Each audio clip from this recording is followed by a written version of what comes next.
Imagine waking up in the middle of the night, hearing footsteps running through your empty house, then seeing a creature staring at you from the mirror above your own head. At first, I thought I was losing my mind. But the next day, the cousin I had cursed in anger murdered his wife and burned himself alive inside their home. And that was the moment I realized something had followed me home. Something that knew my hatred and wanted to turn it into power. I argued with my wife. She kept saying we shouldn't stay there and that we should go to her father's house. But I told her we should stay home so I could keep up with my work. Neither of us could convince the other, so we agreed that she would go stay at her father's house for a week while I stayed alone in the house. If anything happened, I would let them know, and then together we would leave for Hamadan. My wife and daughter left, and I remained alone in a house where I knew I was not truly alone. That night passed, and when morning came, I got up like it was any ordinary day and went to work. I worked until late evening, and tired and upset, I headed back home. On the way, I stopped by Daniel's house, but there was no news at all. Then I continued toward my own house. The closer I got to home, the more my exhaustion and sadness turned into fear. When I entered the house, everything was quiet. I called my wife and talked to her for a bit. She was still a little upset with me, but the only thing that truly mattered to me at that moment was that cursed fear. The strange thing was that whenever I entered the house, I felt even more exhausted. My eyes had become extremely red and burned badly. Just like during my severe headaches, my head felt unbearably heavy, as if there was a weight pressing down on it. Very quickly, my eyes became heavy, and a strange sleepiness took over me. I looked at the clock and told myself, "What time is it?" It was only 10 p.m., and it definitely wasn't my usual bedtime. I decided to take a book from the bookshelf and read for a while to change my mood. I grabbed a book and lay down on the bed. I opened it, and before I could even read 2 lines, my eyes closed and everything went black. Suddenly, I woke up because of a sound. What was that sound? Did I dream it? I asked myself. I looked at my wristwatch. It was midnight. I took the watch off and placed it on the table. Then I removed the book from my chest and searched for my lighter and ashtray. I pulled a cigarette from the pack, and just as I placed it between my lips, I heard the sound again. It sounded like someone running through the living room, exactly like when my daughter used to run around the house while playing. Fear spread through my entire body, and I thought it would be better to pretend I hadn't heard anything. I raised the lighter, and just as I brought it close to the cigarette, the sound came again, louder and clearer this time. Right after it, I heard the sound of books falling. At that point, I couldn't ignore it anymore. I quickly stood up and rushed toward the living room. I switched on the light. It was unbelievable. 4 books were lying on the floor. I told myself maybe I'd left them there earlier while taking out the book. But then what about the sound of running? I looked around carefully, but there was nothing there. I lit my cigarette, and the heaviness in my head grew even worse. I felt so drained that I wanted to sit down. I sat on the chair in front of my wife's dressing table. The moment I took my first drag, a very clear voice whispered, "Put it out." I didn't want to believe it, but my hands and legs started trembling uncontrollably. Where was the voice coming from? It sounded unbelievably close. For a moment, I thought maybe it was behind me. I turned around quickly and looked, but there was nothing there. Then I looked into the mirror, and it felt like something was sitting on top of my head. A hideous creature was crouched over me. Its legs hung beside my ears, and its hands gripped my hair. Its body was arched over me as it stared directly into my eyes through the mirror. Once again, I froze completely. I couldn't move. I couldn't speak. I couldn't even die. I was completely paralyzed. I wanted to call for help. But who could I possibly ask for help? It kept staring into my eyes, and I could feel that it was smiling. I could see its disgusting teeth. And even though my eyes were locked onto it, I somehow knew there were several other creatures around us, watching. Suddenly, I remembered Daniel. I remembered the moment he recited an ancient Hebrew incantation.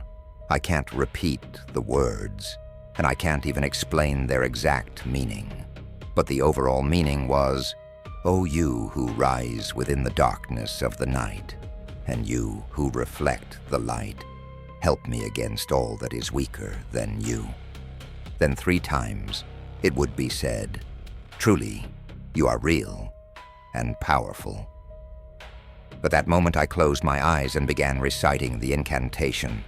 It felt as though my fear suddenly faded away. The sounds of running became louder, but I recited the incantation a second time. I could hear faint screams around me, as if the creatures were surrounding me. When I recited it for the 3rd time, the creature screamed, jumped off my head, looked at me once, then glanced toward the window, and vanished so suddenly that I never even understood where it went. Human beings are strange creatures. As long as we know nothing about something, we fear it. But the moment we learn about it, we become so curious that we either expose ourselves or end up consumed by the mystery itself. I closed my eyes. My entire body was soaked in sweat. At that moment, I kept telling myself maybe it had all been a dream. But I was awake, and the exhaustion in every part of my body told me this was no dream. By then, exhaustion had become a permanent part of me. Because once you step onto a certain path, you never truly think about where it might eventually lead. And just like that, the paralysis in my body was gone. What was strange was the overwhelming sense of calm that suddenly took over me. A calm so unusual and unnatural that it felt impossible, as if only minutes earlier I hadn't been dying from fear. My eyes fell on the cigarette in my hand. It had burned down entirely to ash. I lit another cigarette and slowly started taking drags from it. I looked toward the bed and suddenly felt an intense wave of sleepiness. What was strange was that under normal circumstances, I should have run out of that house immediately. But after I finished my cigarette, I walked calmly toward the bed and slowly lay down. I fell asleep, peacefully, almost with pleasure. In the dream, I once again found myself wandering through old alleyways. Daniel's house could be seen in the distance, but this time, the alley was different from the one I had seen in my first dream. It wasn't even the real alley where Daniel lived. It felt as though I was awake inside the dream. I knew exactly what I was doing. I hesitated. Should I knock on the door? Should I enter the house or stay away? But this time the door was already half open.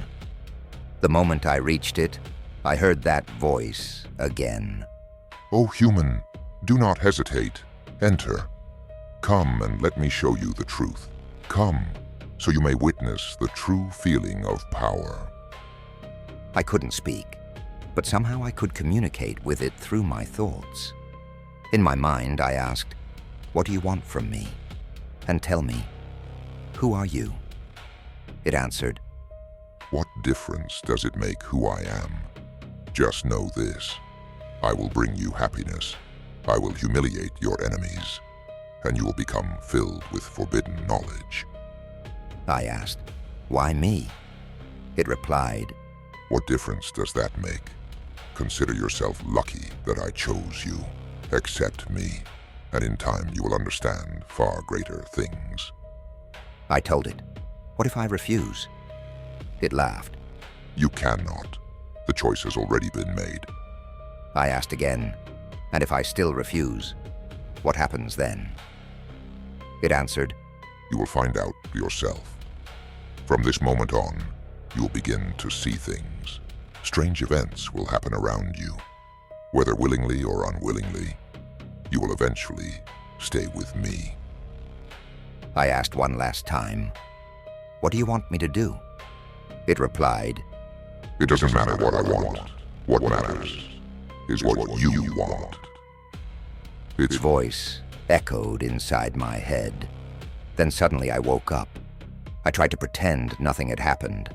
I tried convincing myself it had only been a dream, that everything from the night before had simply been inside my imagination.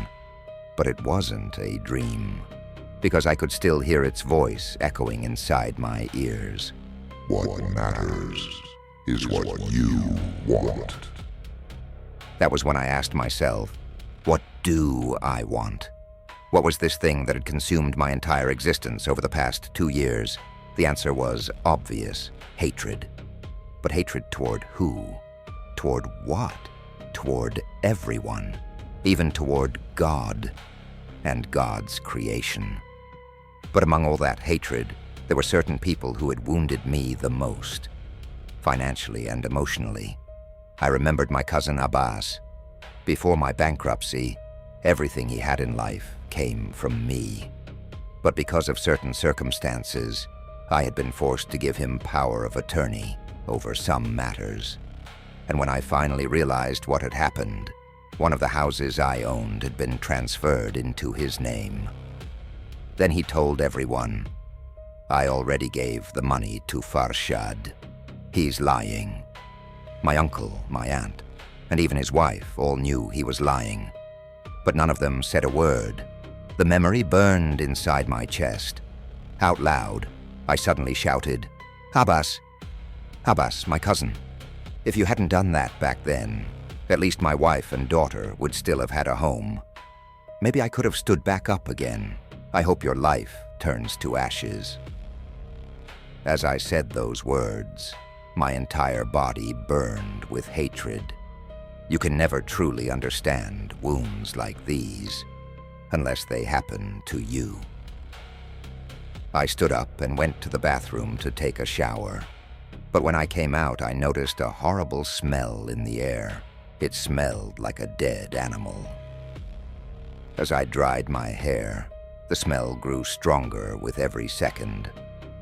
I told myself maybe there was a plumbing problem, or maybe a rat or some animal had died inside the air vent. I was searching for air freshener when suddenly, from the corner of my eye, I noticed movement above the bookshelf. Slowly, I turned my head, and once again, terror became the ruler of my existence. A creature sat crouched above the bookshelf. It looked vaguely human. Its legs were thin, black, and unnaturally short.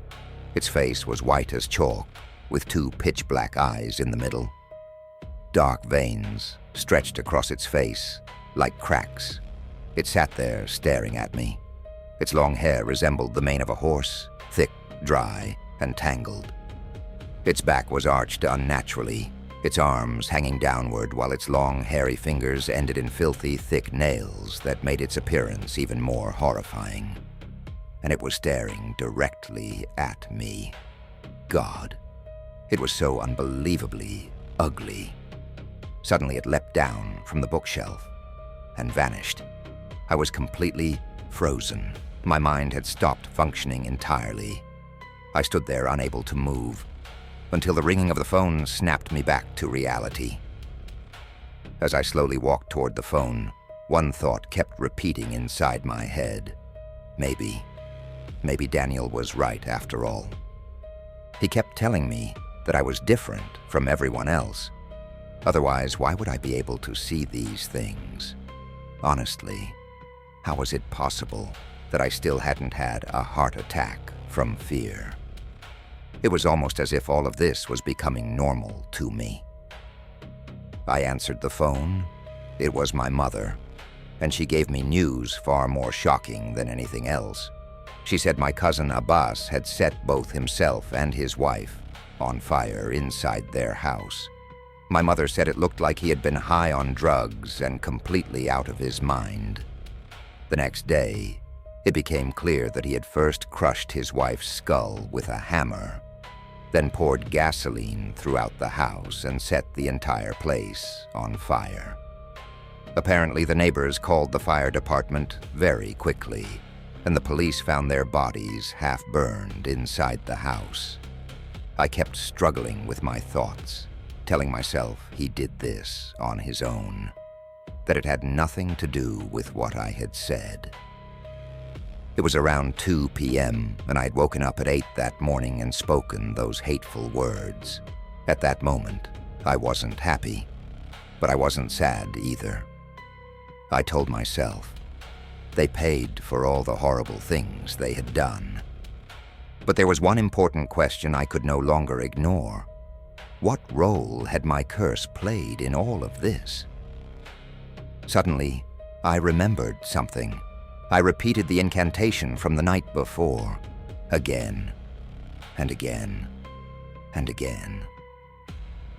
Then the shadow of a huge, broad-shouldered figure appeared on the wall. I could feel its presence with every part of my being. Once again, the same feeling returned, the same pleasure, the same intoxication, the same purity. I was trapped in a trance where I thought about nothing except myself and that moment. This time, while fully awake, I asked, "Who are you?" It was the same voice from my dream. It answered, I do not have a fixed form. I came so we could enjoy this together. I came for you. Terrified, I asked, "What do you want from me?" It replied, What matters is what you want. For now, simply being beside you is enough for me. I asked, "Did you kill Abbas?" There was a brief silence. Then it answered, Your cousin did this to himself. Do not be upset about what happened. Think about the future instead. I said, "I'm not upset. But these things I keep seeing, what do they want from me? Are they with you?" It suddenly burst into loud laughter and said, With me? How dare you compare those filthy creatures to me? They followed you from your friend's house, but do not fear them. As long as I am here, they cannot harm you. The creature that attacked you last night, I was the one who drove it away. From today onward, your life and mine will change. You and I are different from our own kind. From now on, your eyes will see differently. I am always beside you, whenever you want me, wherever you are. Even if you cannot see me, even if I am not physically there, I will help you. Sardokeli changed completely after that, and he never returned to the person he once was. Well, friends, you'll hear the continuation of this story in part 3. Please subscribe to the channel, and if you'd like to support us, simply leave a like on this video. Goodbye, everyone.